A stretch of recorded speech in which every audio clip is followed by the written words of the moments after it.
বন্ধুরা, সন্ধ্যা হয়ে গেছে, এখন খিদে পেয়ে গেছে, এখন মুড়ি চানাচুর মাখবো। তো এই যে পেঁয়াজ দিয়ে দিয়েছি, চানাচুর দিয়ে দিয়েছি, এই যে তেল দিয়ে দিচ্ছি, তেল একটু বেশি দেবো। আবার তার সাথে আরেকটা জিনিস দেবো, সেটা তোমাকে দেখাচ্ছি। এরকম তার সাথে এই যে সস, মোট সস দিয়ে দেবো।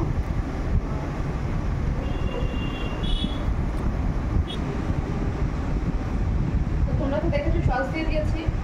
এবার মুড়িটা ভালো করে মেখে নেবো।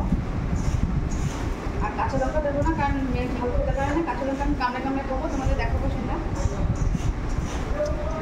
তো তোমরা যদি সস দিয়ে কেউ না খাও, তোমরা খেয়ে দেখবে, হেভি লাগে খেতে। তোমরা হয়তো ভাবো যে সস দিয়ে কেমন লাগে, হেভি টেস্ট লাগবে খেতে।